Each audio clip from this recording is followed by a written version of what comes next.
Men yoshim 18 da. Men aslo jin, domovoy ajinalarga ishonmaganman. Lekin bir kuni biz oilaviy Turkiyaga aylangani bordik. Adam, oyim, men, opam. Bizga dadam mashinalari bir kvartirani gaplashib berdi. Birinchi kun juda ham yaxshi o'tdi. Dengizga chiqib rosa aylandik, o'ynadik, juda ham charchadim. Uyga kelib shunda yotib uxlayman dedim. Va yotganimda orqamdan kimdir joyimga o'tirganini his qildim va yelkamga muzdek qo'lini qo'ydi. Men boshda oyim deb o'yladim. Oyi, qo'li sovuq ekan deb gapirdim. Orqamga qaramadim. Desam hech kim javob bermadi. Qo'l hali ham yelkamda turibdi. Oyi desam tashqaridan oyim nima deyapsan degan ovozni eshitdim va sakrab o'rnimdan turdim. Orqamga qarasam hech kim yo'q, oyim tashqarida ekan.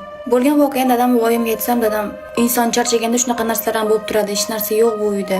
Har xil xayollarga borma dedi va o'sha kuni kechasi dadam o'z-o'zidan oyimga bor bolalaring bilan yot dedi. Opam juda ham qo'rqoq va bunaqa narsalarga rosa ishonardi. O'sha kecha oyim bilan birga uxladik va xonani svetini yoqib uxlaymiz desam, oyim uxlolmayman deb svetni o'chirdi. Lekin tashqarida svet yoniq turgandi, bizning xonaga shu'lasi tushib turgan edi. Bir payt qayerdandir g'alati ovozda visir qanaqadir xunuk ovozlar kela boshladi.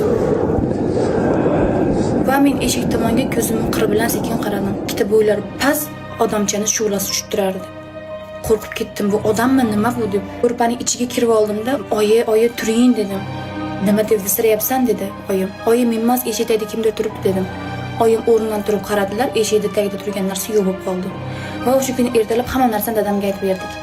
Dadam yana bizga yupatdi, bo'lmagan narsa xayolimga shunaqa narsa o'rnashib qolgan deb. Shundan keyin biz bu uyga suralar, duolar o'qib qo'yadigan bo'ldik va O'zbekistonga qaytib kelganimizdan keyin dadam o'tirib bizga shunday gap gapirdi, shunaqa qo'rqib ketdik.